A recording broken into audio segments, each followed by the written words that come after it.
Yo, it's soulful boxing. I don't remember when exactly I read my first comic book, but I do remember exactly how liberated and subversive I felt as a result. Everything about the enticing book of colored pictures, but especially its untidy, sprawling format, the colorful, riotous extravagance of its pictures, the unrestrained passage between what the characters thought and said, the exotic creatures and adventures reported and depicted, all this made up for a hugely wonderful thrill, entirely unlike anything I had hitherto known or experienced. The same feeling strikes me when I'm trying to predict the outcome of multi-layered boxing matchups, such as Kyle the Cobra Froch against Andre Son of God Ward. Before going into the details, let me just say thank you to Earl Hickey for starting my official thread on Eastside Boxing, and to people commenting on this thread. It's great to see that your work is appreciated by boxing heads, you know. Earl used to make predictions and they were brilliant stuff. Actually, they're still on YouTube, so you can check them out on Earl Hickey boxing channel. Well, you probably already know them. Anyway, let's get back to Froch versus Ward. These two fighters are more than capable of making adjustments during the bout. They're also mentally prepared to overcome adversity. Froch especially showed that he's dangerous till the last bell.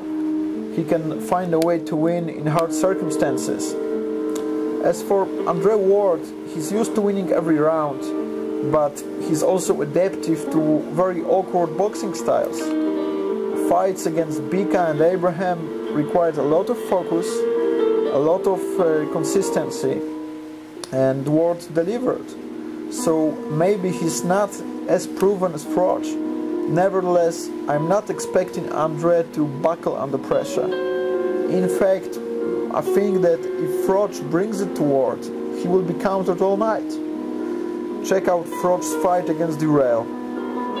Ward would like Froch to come to him so he can turn him around using lateral movements like Durrell did, and obviously Cobra's matured since his first fight in Super 6.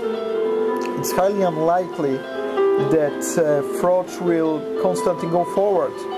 Most likely he will try to maintain the distance with a jab and throw right hands. Or, if Ward counters him with hooks, Carl will try to lure Andre into the uppercut. Will these tactics work? Probably not. Ward was very effective in taking away Kessler's jab, and he's a very good jabber himself. It's hard to believe that his reach is quite short.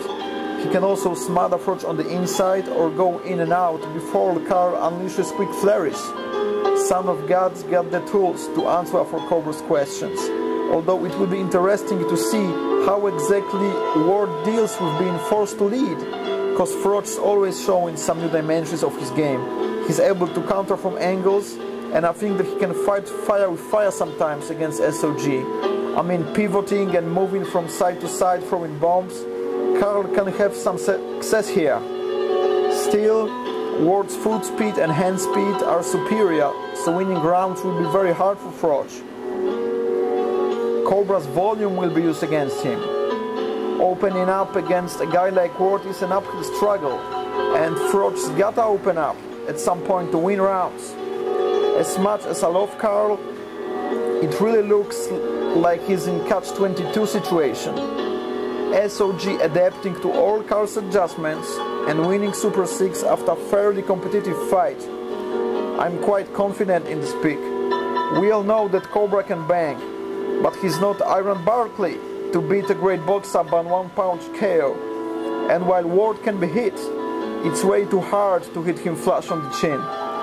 Froch will land some body shots and maybe even hurt Andre. I just can't see him finishing the job.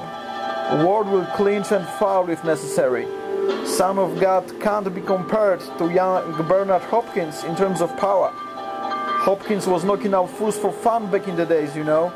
but West Coast men's boxing skills and ring character are of the highest level.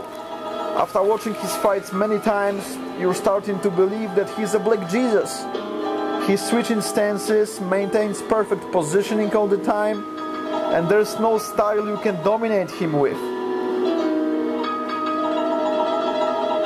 Cause he's got no style himself. First round, Ernie Shavers finished Kenny Norton. Michael Dokes and Tony Taka was both cork snorting. Carl Froch had polished the netting Venom Glance. Son of God beat Cobra with feather-fisted hands. Stay tuned. Really a struggle of life and death.